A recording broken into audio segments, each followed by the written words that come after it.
UTV news and news plus இரவு நேர பிரதான செய்தி அறிக்கையோடு இணைந்திருக்கின்றீர்கள். செய்தியோடு இணைந்திருக்கும் நான் ரெஹானா யாசேஸ். முதலில் இன்றைய தலைப்புச் செய்திகள்.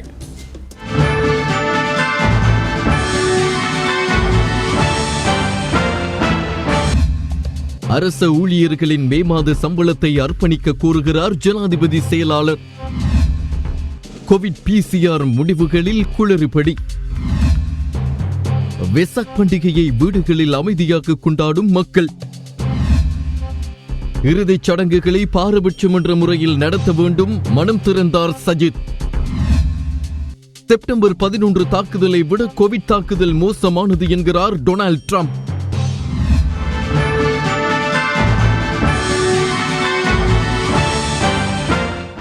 இனி விரிவான செய்திகள். அரச ஊழியர்களின் மே மாத சம்பளத்தையோ அல்லது அதன் ஒரு பகுதியையோ அர்ப்பணிக்குமாறு ஜனாதிபதி செயலாளர் PB ஜெயசுந்தர அரச ஊழியர்களிடம் வேண்டுகோள் விடுத்துள்ளார். நாட்டின் நிலைமை தொடர்பில் விளக்கமளிக்கும் வகையில் அனைத்து அரச ஊழியர்களுக்கும் அவர்களது நிறுவன தலைவர்கள் ஊடாக அனுப்பி வைக்கப்பட்டுள்ள கடிதத்தில் இந்த வேண்டுகோளை அவர் முன்வைத்துள்ளார். அரசு ஊழியர்களின் சம்பளம் மற்றும் கொடுப்பனவிற்காக மாதம் ஒன்றுக்கு 100 பில்லியனுக்கும் அதிக நிதி தேவைப்படுகிறது. ஒரு மாத சம்பளத்தை பெறாமல் அதனை விதவைகள் கொடுப்பனவிற்கு பயன்படுத்தினால் வரவு செலவு திட்டத்தின் பற்றாக்குறையை குறைக்க முடியும் என குறித்த கடிதத்தில் PB ஜெயசுந்தர குறிப்பிட்டுள்ளார். இது கடன் முகாமைத்துவத்திற்கும் வரவு செலவு சுமையை மக்களிடமிருந்து குறைப்பதற்கும் உதவும் எனவும் அவர் கூறியுள்ளார். இந்த விடயத்தை ஊக்கப்படுத்தும் வகையில் ஜனாதிபதி செயலகத்தின் அனைத்து ஊழியர்களும் தமது மே மாத சம்பளத்தை அர்ப்பணித்துள்ளதாக அவர் தெரிவித்துள்ளார். ஒரு மாத சம்பளத்தை அர்ப்பணிக்க முடியாவிட்டால் சம்பளத்தின் ஒரு பகுதி, ஒரு வார சம்பளம் அல்லது ஒரு நாள் சம்பளம் என தம்மால் இயன்ற பங்களிப்பை வழங்க அரச ஊழியர்கள் நடவடிக்கை எடுப்பார்கள் என தாம் நம்புவதாகவும் ஜனாதிபதியின் செயலாளர் மேலும் குறிப்பிட்டுள்ளார்.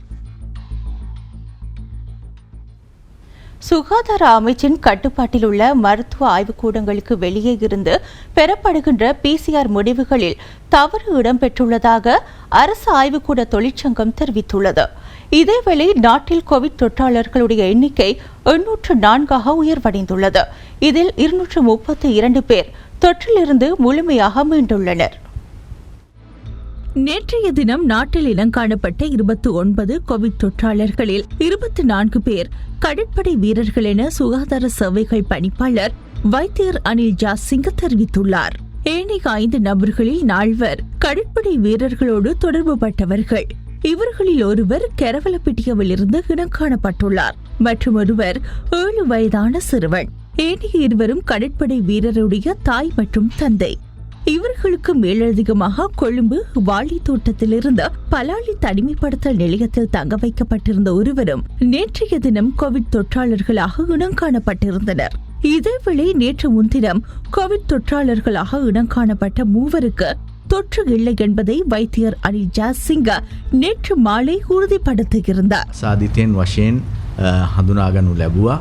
මෙහිදී මෙම පරීක්ෂණාගාරය ඔවුන් ඌන ආසාධිතයන් වශයෙන් තමයි හඳුන්වනු ලැබුවේ. இந்நிலையில் கொழும்பு தேசிய வைத்தியசாலையில் பணியாற்றும் தாதி உட்பட கொலன்னாவ ராஜகிரிய பகுதிகளில் இருந்து இனங்காணப்பட்ட கோவிட் தொற்றாளர்களுக்கு தொற்று இல்லை என்பது உறுதி செய்யப்பட்டுள்ளதாக வைத்தியர் அனில் ஜாசிங்க தெரிவித்தார். උන්නාවේ පුද්ගලයා සහ කොළඹ ජාතික රෝහලේ විශේෂණීය හෙද නිලධාරිනිය ආසාදන තත්ත්වයක් නොමැති බවට පසුව තහවුරු වෙලා තියෙනවා. மேலும் நேற்று முன்தினம் IDH மருத்துவமனை அதிதீவிர சிகிச்சை பிரிவில் சிகிச்சைக்காக அனுமதிக்கப்பட்டு கோவிட் தொற்று காரணமாக உயிரிழந்த நபர் வசித்த முகத்துவார மெட்சந்தஸ்தவன பகுதியில் உள்ள 75க்கும் மேற்பட்டோருக்கு PCR பரிசோதனை மேற்கொள்ளப்பட்டது.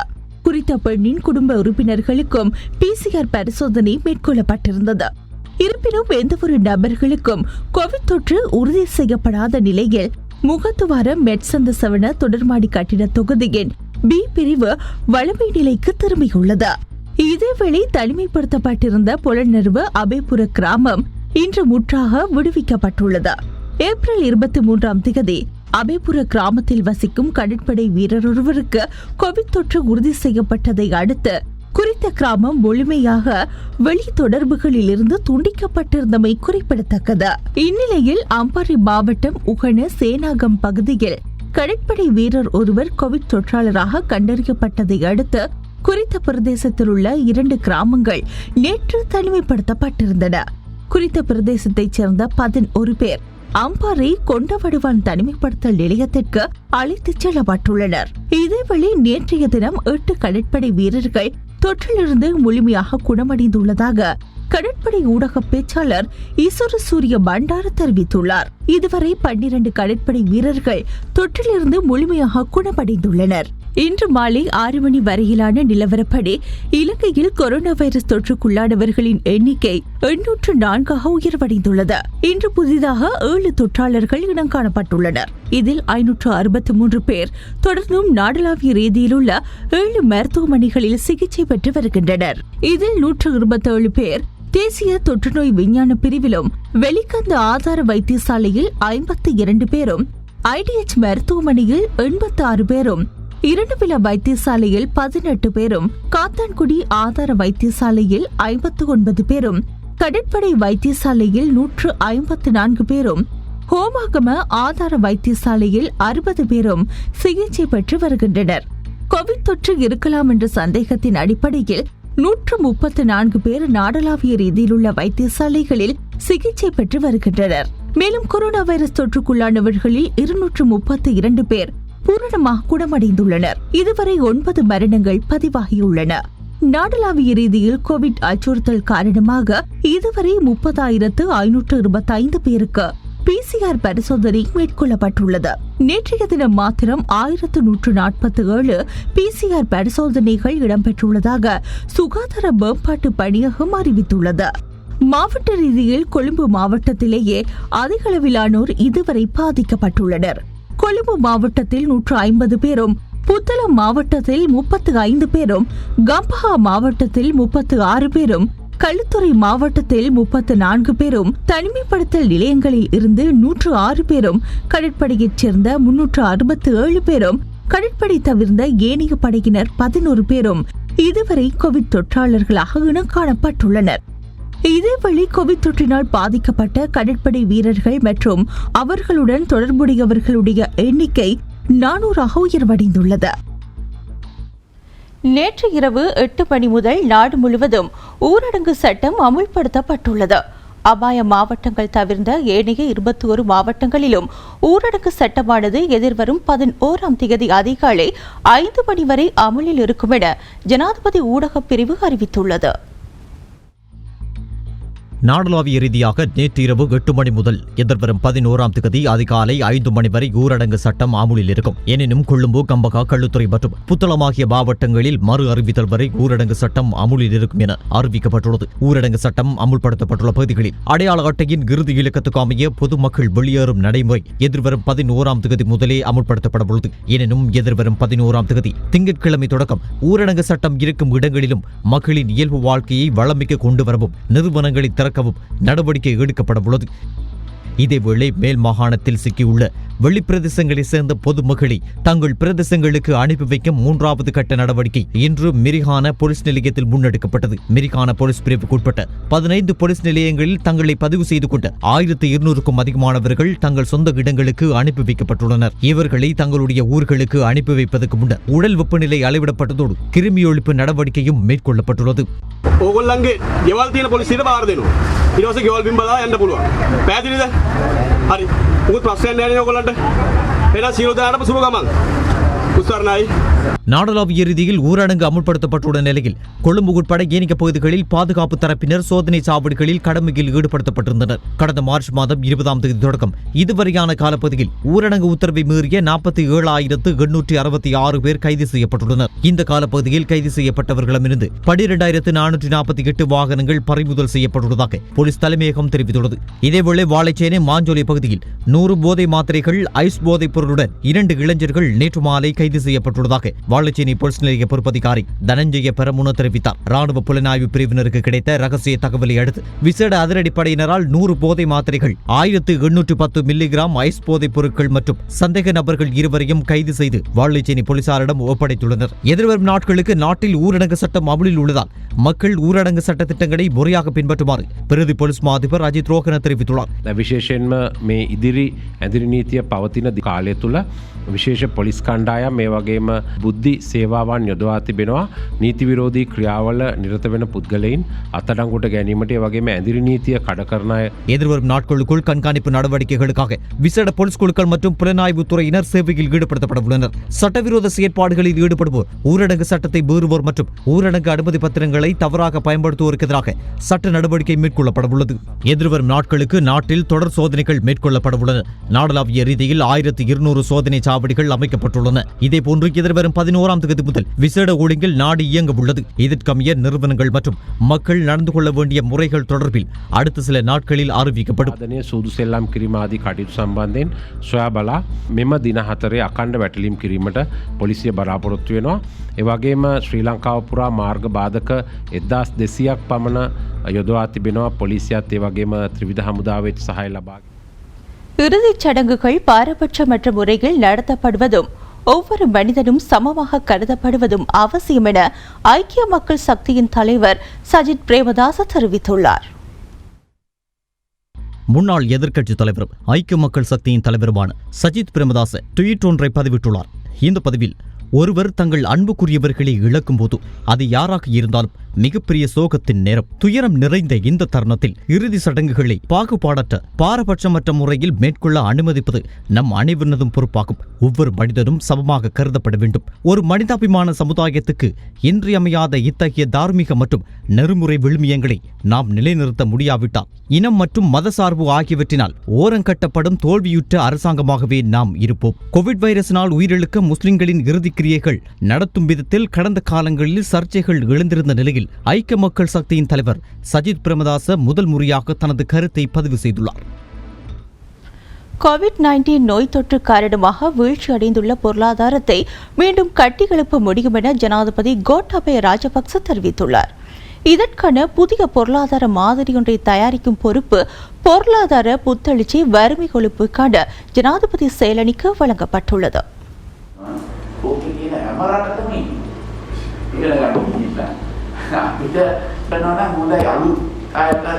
மே 11 முதல் மீண்டும் வழமை நிலைக்கு கொண்டு வரப்படும் இயல்பு வாழ்க்கையுடன் பொருளாதாரத்தையும் கட்டியெழுப்பும் நோக்குடன் ஜனாதிபதி செயலணியுடன் நேற்று பிற்பகல் ஜனாதிபதி அலுவலகத்தில் முதலாவது கலந்துரையாடல் நடைபெற்றது. வீழ்ச்சியடைந்துள்ள பொருளாதாரத்தை கட்டியெழுப்ப புதிய பொருளாதார மாதிரியொன்று தயாரிக்கப்பட வேண்டும் என்று ஜனாதிபதி இதன்போது குறிப்பிட்டார்.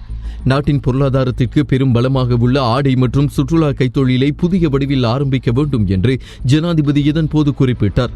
கோவிட்-19 வைரஸை ஒழித்து மீண்டும் மீண்டெழுந்து வரும் நாடுகளை இலக்காக கொண்டு சுற்றுலா பயணிகளை அழைத்து வர முடியும் என்றும் ஜனாதிபதி சுட்டிக்காட்டினார். கடந்த சில வாரங்களாக பல புதிய ஆக்கங்கள் நாட்டில் உருவாகியுள்ளன. அவற்றை உலக சந்தைக்கு அறிமுகப்படுத்தி புதிய உற்பத்திகளை ஏற்றுமதி பொருளாதாரத்திற்கு பயன்படுத்திக் கொள்ளும் வாய்ப்புகள் குறித்தும் கலந்துரையாடப்பட்டன. ஒவ்வொரு வருடமும் மருந்து பொருட்கள் இறக்குமதிக்காக பெருமளவு அந்நிய செலாவணி செலவிடப்படுகிறது. இவற்றில் பெரும்பாலான மருந்துகளை நாட்டில் உற்பத்தி செய்ய முடியும்.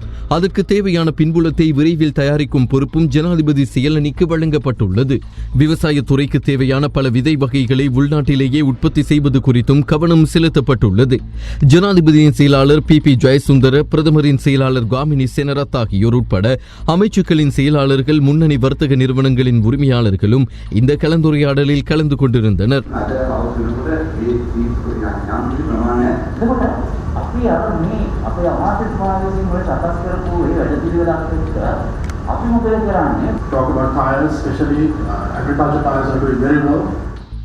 செய்திகள் தொடர்கின்றன. பௌத்தர்களின் புனித வெசாக் பௌர்ணமி தினம் இன்றாகும். இந்நிலையில் நாடளாவிய ரீதியில் வெசாக் தின நிகழ்வுகள் மிகவும் அமைதியான முறையில் வீடுகளிலேயே கொண்டாடப்பட்டு வருகின்றன. பௌத்த மக்களின் புனித வெசாக் பண்டிகை ஒவ்வொரு வருடமும் மே மாதத்தில் வரும் பௌர்ணமி தினத்தில் கொண்டாடப்படுகின்றது. வெசாக் பௌர்ணமி மே மாத பௌர்ணமி நாளன்று புத்தரின் பிறப்பு, இறப்பு, பரிநிர்வாணம் ஆகியனவற்றை நினைவுறுத்தி உலகவாழ் பௌத்தர்களால் சிறப்பாக கொண்டாடப்படுகின்றது. பலவித சமய நிகழ்வுகள் இந்த நாளில் புத்தரின் வாழ்க்கை வரலாற்றினை முன்னிறுத்தி இடம்பெறுவது வழமையாகும். உலகில் துன்பங்களுக்கெல்லாம் அடிப்படை காரணம் ஆசைதான் என்ற உன்னத தத்துவத்தை உலகிற்கு போதித்தவர் புத்த பெருமான். அவரது போதனைகளில் அஹிம்சை, ஜீவகாருண்யம், அன்பு, ஒழுக்க விழுமியம் ஆகிய நட்பண்புகளும் பௌத்த போதனைக்குள் முக்கியத்துவம் பெறுகின்றன. இலங்கையில் பௌத்தர்கள் பண்டைய காலம் முதல் புத்த பெருமான் மீதான பக்தியுடன் புண்ணிய கிரியைகளில் ஈடுபட்டு வெசாக் பண்டிகையை அனுஷ்டித்து வருகின்றனர். ஆனால் இந்த முறை கொரோனா அச்சுறுத்தல் காரணமாக வெசாக் பண்டிகை அமைதியான முறையில் அனுஷ்டிக்கப்படுகின்றது. பௌத்த மக்கள் தத்தமது வீட்டில் இருந்தபடியே வெசாக் பண்டிகையை கொண்டாடி வருகின்றனர். ஹொரணை ஹோன்பொல ஒலப்பொடுவ ரஜமகா விகாரை கேந்திரமாக கொண்டு இந்த முறை வெசாக் பூரணை உற்சவம் இடம்பெறுகின்றது. கடந்த 4ஆம் திகதி ஆரம்பமான வெசாக் வாரம் எதிர்வரும் வெள்ளிக்கிழமையுடன் நிறைவடைய உள்ளது. இவ்வாண்டின் வெசாக் பண்டிகையை முன்னிட்டு 3 நினைவு முத்திரைகள் நேற்று வெளியிடப்பட்டன. பிரதமர் மஹிந்த ராஜபக்சவின் தலைமையில் அலரி மாளிகையில் குறித்த முத்திரைகள் வெளியிடும் நிகழ்வு இடம்பெற்றது. இதேபோல நாடளாவிய ரீதியில் வெசாக் தின நிகழ்வுகள் மிகவும் அமைதியான முறையில் வீடுகளிலேயே கொண்டாடப்பட்டு வருகின்றன. வவுனியாவில் வெசாக் வாரம் அமைதியான முறையில் முன்னெடுக்கப்பட்டது. அந்த வகையில் வவுனியா போலீஸ் நிலையம், மாவட்ட செயலகம் மற்றும் அரசு திணைக்களங்கள், விகாரைகள் என்பவற்றுக்கு முன்னால் சிறிய வெசாக் கூடுகள் அமைக்கப்பட்டும் பௌத்த கொடிகள் பறக்கவிடப்பட்டும் அமைதியாக வெசாக் கொண்டாடப்பட்டது. மலையகத்தில் வாழும் பௌத்தர்களும் வீடுகளில் இருந்தபடியே ஆன்மீக வழிபாடுகளில் ஈடுபட்டனர். மலையக நகர பகுதிகளில் நேற்றைய தினமே பௌத்த கொடிகள் பறக்கவிடப்பட்டிருந்தன. பௌத்தர்களின் வீடுகள் மின் விளக்குகளால் அலங்கரிக்கப்பட்டிருந்ததுடன் மக்கள் வீட்டுக்குள் இருந்தபடியே வழிபாடுகளில் ஈடுபட்டனர். ஓட்டமாவடி மயிலங்கரச்சி மஹிந்தாராம விகாரையில் வெசாக் தினத்தை முன்னிட்டு வெசாக் தோரணம் அமைக்கும் பணிகள் இன்று விகாரையின் விகாராதிபதி கட்டுகஸ்தோட்ட மஹிந்தாலங்கா தேரர் தலைமையில் இடம்பெற்றது. குருநாகல் நகரிலும் அதனை அண்மித்துள்ள பகுதிகளிலும் சிங்கள மக்கள் தத்தமது இல்லங்களில் இருந்தவாறு மிக அமைதியான முறையில் வெசாக் தின நிகழ்வுகளை அனுஷ்டித்து வருகின்றனர். 2020ஆம் ஆண்டிற்கான வெசாக் தினத்தை முன்னிட்டு கொரோனா நோய் காரணமாக வீடுகளில் முடங்கி கிடக்கும் மூவினத்தையும் சேர்ந்த சுமார் 250 ஏழை குடும்பங்களின் நலன் கருதி மட்டக்குழி கலனின் அதிவிகாரைக்குட்பட்ட மக்களுக்கு உலருணவுப் பொருட்கள் இன்று விகாரையின் விகாராதிபதி தலைமையில் வழங்கி வைக்கப்பட்டது. முழு மனித சமூகத்தையும் நோய் தொற்று அச்சுறுத்தி கொண்டிருக்கும் ஒரு சூழ்நிலையிலேயே உலகெங்கிலும் வாழும் பௌத்தர்களைப் போன்று நாமும் இம்முறை வெசாக் பண்டிகையின் சமய சம்பிரதாயங்களை மேற்கொள்ள வேண்டியுள்ளதாக ஜனாதிபதி கோட்டாபய ராஜபக்ச புனித வெசாக் தினத்தை முன்னிட்டு விடுத்துள்ள செய்தியில் தெரிவித்துள்ளார். அத்தகைய அனர்த்தங்கள் மனித வரலாற்றில் ஏற்படுவது மிக அரிதானவை அல்ல. புத்த பெருமான் உயிர் வாழ்ந்த காலத்தில் தம்பதிவை விஷாலா நகரம் முப்பெரும் அச்சு சூழ்நிலைகளுக்கு உட்பட்டிருந்தது. புத்த பெருமானின் போதனையின் பேரில் மேற்கொள்ளப்பட்ட பிரித் பாராயணத்தின் மூலம் அந்த அனர்த்தம் முடிவுக்கு கொண்டுவரப்பட்டது. உயிர் நிச்சயமற்றது, எதுவும் நிரந்தரமில்லை என்ற புத்த பெருமானின் வாசகத்தை தற்போது உலகமே புரிந்து கொண்டுள்ளதாக பிரதமர் மஹிந்த ராஜபக்ச தெரிவித்துள்ளார். விசாக பௌர்ணமி தினத்தை முன்னிட்டு பிரதமர் வெளியிட்டுள்ள வாழ்த்து செய்தியிலேயே இந்த விடயம் குறிப்பிடப்பட்டுள்ளது. மனதைரியத்துடன் இருப்பதன் மூலம் கொரோனா போன்ற வைரஸ் தொற்றுகளை உரிய வகையில் எதிர்கொள்ள முடியும் என பிரதமர் மஹிந்த ராஜபக்ச தெரிவித்துள்ளார். வெசாக் தினத்தை முன்னிட்டு ஜனாதிபதியின் பொது மன்னிப்புக்கு அமைய இந்த ஆண்டு 228 சிறை கைதிகள் விடுதலை செய்யப்பட்டுள்ளதாக சிறைச்சாலை ஆணையாளர் நாயகம் தெரிவித்துள்ளார். 65 வயதுக்கு மேற்பட்ட கைதிகளில் அபராதம் செலுத்த முடியாதவர்கள் நன்னடத்தை அடிப்படையில் விடுவிக்க தகுதியுடைய கைதிகளுக்கே இவ்வாறு பொது மன்னிப்பு வழங்கப்பட்டுள்ளது. இதேபோல கடந்த 3 நாட்களில் நன்னடத்தை அடிப்படையில் 62 கைதிகள் விடுதலை செய்யப்பட்டுள்ளமையும் குறிப்பிடத்தக்கது. இதேபோல ஆசியாவிலேயே மிகப்பெரிய பௌத்த கொடியாக கருதப்படும் கொடி இன்று கொழும்பு 5 உள்ள மாவட்ட செயலக கட்டிட தொகுதியில் காட்சிப்படுத்தப்பட்டது.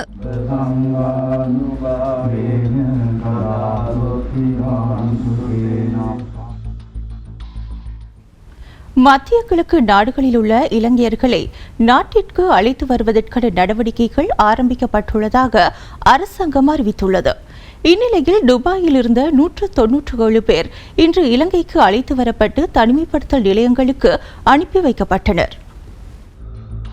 கோவிட்-19 அச்சம் காரணமாக உலகின் பல நாடுகளிலும் உள்ள இலங்கையர்கள் நாட்டிற்கு வர வேண்டும் என கோரிக்கை முன்வைத்திருந்தனர்.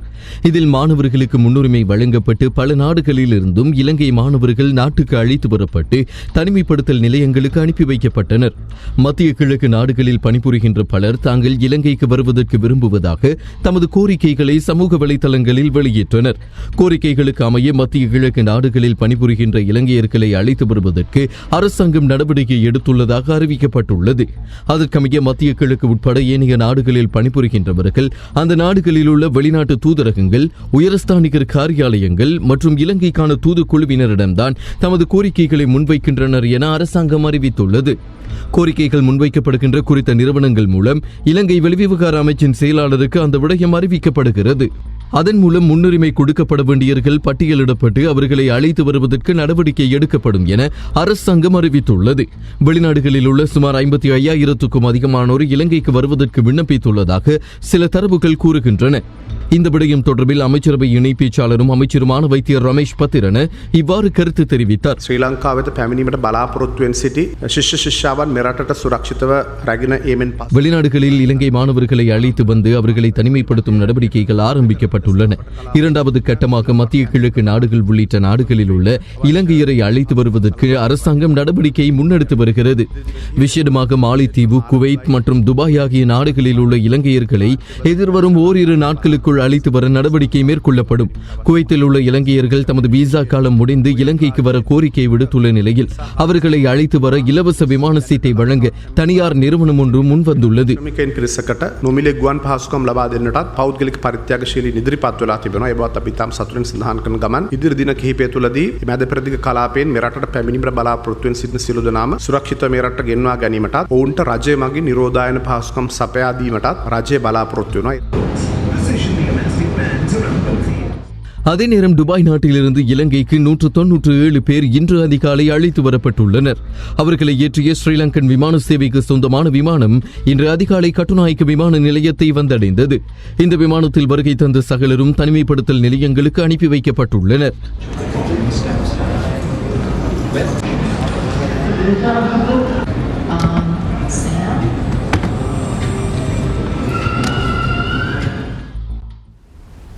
அரசாங்கத்தால் கொரோனா இடர்கால கொடுப்பனவாக வழங்கப்படும் 5,000 ரூபாய் கிடைக்கப் பெறாதவர்கள் பிரதேச செயலாளரிடம் மேல்முறையீடு செய்ய முடியும் என வவுனியா மாவட்ட அரசாங்க அதிபர் சமன் பந்துலசேன தெரிவித்துள்ளார். அத்துடன் 13.1 மில்லியன் ரூபாய் பெறுமதியான அவசர கால நிவாரண உதவிகள் 13,820 குடும்பங்களுக்கு வழங்கப்பட்டுள்ளன. முதியோர் கொடுப்பனவு, சிறுநீரக நோயாளர் கொடுப்பனவு, மாற்றுத்திறனாளிகள் உள்ளிட்ட சமூக நலன்புரி கொடுப்பனவுகளுக்காக 10,255 குடும்பங்களுக்கு 51.4 மில்லியன் ரூபாய் வழங்கப்பட்டுள்ளதாகவும் அவர் தெரிவித்துள்ளார். எனவே அரசாங்கத்தால் COVID-19 இடர்கால கொடுப்பனவாக வழங்கப்படும் 5,000 ரூபாய் கொடுப்பனவு கிடைக்காதவர்கள் தமது பிரிவு பிரதேச செயலாளரிடம் மேன்முறையீடு செய்ய முடியும் என அவர் மேலும் தெரிவித்துள்ளார். அடுத்து சர்வதேச செய்திகள்.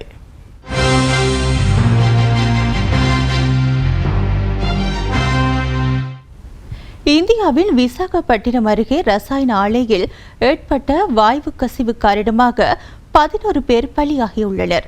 இந்த வாயு கசிவில் சுமார் 500க்கும் அதிகமானவர்கள் பாதிக்கப்பட்டுள்ளதாக இந்திய ஊடகங்கள் தெரிவிக்கின்றன. ஆந்திர மாநிலம் விசாகப்பட்டினம் அருகே உள்ள ஆர் வெங்கடபுரம் கிராமத்தில் எல்ஜி பாலிமர்ஸ் என்ற தென்கொரியாவிற்கு சொந்தமான ரசாயன தொழிற்சாலையில் இன்று அதிகாலை வாயு கசிவு ஏற்பட்டுள்ளது. அதிக அழுத்தத்துடன் வெளியேறிய வாயு ஆலைக்கு வெளியே பல மீட்டர் தொலைவுக்கு பரவியுள்ளது. காற்றில் கலந்த விஷவாயுவால் மூச்சுவிட முடியாமல் பிரதேச மக்கள் திணறியுள்ளனர். சாலையில் நடந்து சென்றவர்கள், வீடுகளில் இருந்தவர்கள் என 100க்கும் மேற்பட்டோர் பாதிக்கப்பட்டுள்ளனர். பலருக்கு கண் எரிச்சல், மூச்சு திணறல் ஏற்பட்டுள்ளது. சிலர் மயங்கியும் விழுந்துள்ளனர். பாதிக்கப்பட்ட 500க்கும் மேற்பட்டோர் மருத்துவமனையில் சேர்க்கப்பட்டுள்ளனர். பாதிக்கப்பட்டவர்களில் ஒரு குழந்தை உள்ளிட்ட 3 பேர் சிறிது நேரத்திலேயே உயிரிழந்துள்ளனர். மருத்துவமனையில் சேர்க்கப்பட்டவர்களில் 6 பேரும் உயிரிழந்துள்ள நிலையில் பலி எண்ணிக்கை இன்று மதியம் வரை 9ஆக உயர்ந்துள்ளது.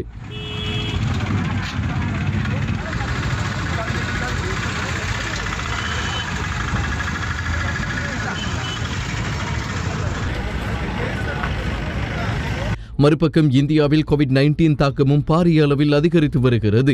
அங்கு சில பிராந்தியங்களில் ஊரடங்குகள் தளர்த்தப்பட்டாலும் மக்கள் சுகாதார வழிமுறைகளை சரியாக பின்பற்ற வேண்டும் என அறிவிக்கப்பட்டுள்ளது. கடந்த நாளில் மட்டும் அங்கு புதிதாக 3,587 புதிய நோயாளர்கள் இனங்காணப்பட்டுள்ளனர். இதனால் பாதிக்கப்பட்டவர்களின் மொத்த எண்ணிக்கையும் 53,000ஐயும் கடந்துவிட்டது. 24 மணி நேரத்திற்குள் அங்கு 92 உயிரிழப்புகள் பதிவாகியுள்ள நிலையில் மொத்த உயிர் பலிகளும் 1,780ஐயும் தாண்டிவிட்டது. இந்தியா முழுவதும் அறிவிக்கப்பட்ட முடக்கு நிலை 44வது நாளாகவும் தொடர்கிறது. முடக்கு நிலையில் பல பகுதிகளில் பொதுவான தளர்வு நிலை அறிவிக்கப்பட்டு வரும் நிலையில் தமிழ்நாட்டில் மதுபான கடைகளை திறக்க அனுமதி வழங்கப்பட்டிருந்தது.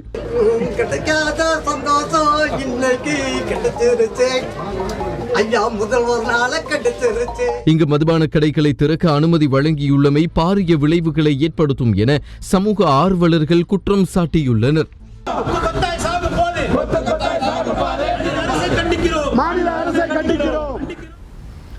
செப்டம்பர் 11 தாக்குதலை விடவும் அமெரிக்காவில் ஏற்பட்டுள்ள கொரோனா வைரஸ் தாக்கம் மிக மோசமானது என அமெரிக்க ஜனாதிபதி டொனால்ட் ட்ரம்ப் தெரிவித்துள்ளார்.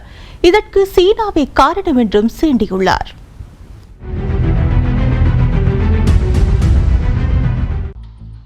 கொரோனா வைரஸ் தொற்று பரவல் அமெரிக்கா மீது இதுவரை இல்லாத அளவு தொடுக்கப்பட்ட ஒரு மோசமான தாக்குதல் என அமெரிக்க ஜனாதிபதி டொனால்ட் ட்ரம்ப் தெரிவித்துள்ளார். இதற்கு காரணம் சீனா என்றும் ட்ரம்ப் தெரிவித்துள்ளார்.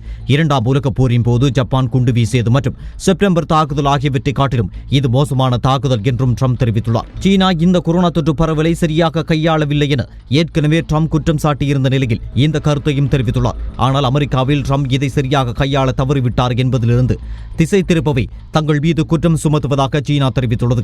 சீனாவின் வுகான் நகரில் தொடங்கப்பட்டதாக நம்பப்படும் இந்த கொரோனா தொற்று அமெரிக்காவை புரட்டி எடுத்து வருகிறது.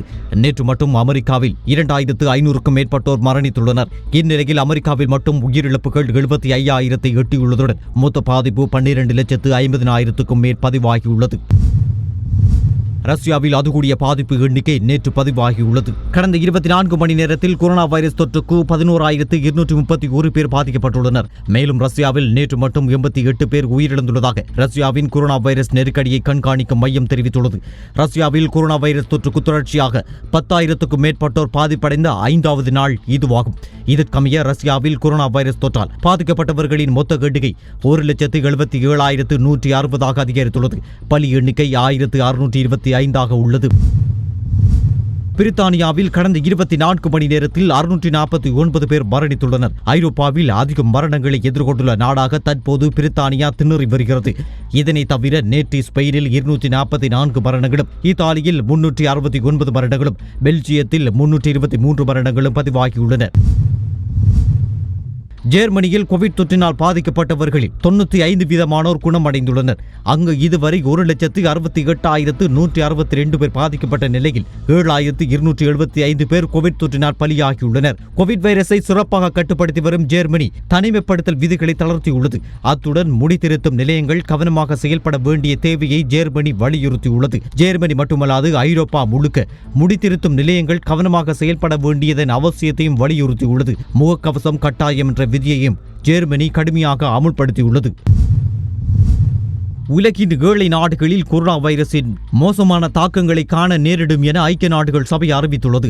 ஐநாவின் மனிதாபிமான விவகாரங்களின் பொதுச் செயலாளர் மார்க் லோகாக் இதனை தெரிவித்துள்ளார். தற்போது உரிய வகையில் நிலைமையை சமாளிக்கவில்லை என்றால் மோதல், பசி, வறுமை ஆகியவை அதிகரிக்கும், பஞ்சம் பல மடங்கு பெருகும் என்றும் அவர் தெரிவித்துள்ளார். இவற்றை சமாளிக்க அதீத நடவடிக்கைகள் தேவை எனவும் அவர் தெரிவித்துள்ளார்.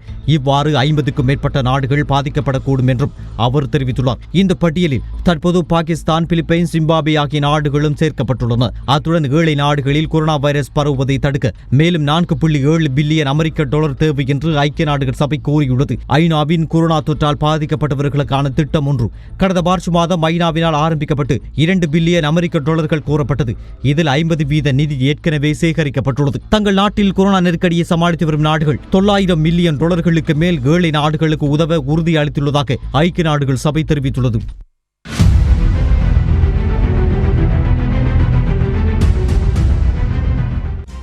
யூடிவியின் இன்றைய பிரதான செய்தி அறிக்கை நிறைவுக்கு வருகின்றது. நமது அடுத்த செய்திகளை நாளை மதியம் 1 மணிக்கு எதிர்பாருங்கள். தொடர்ந்தும் யூடிவி நிகழ்ச்சிகளோடு இணைந்திருங்கள்.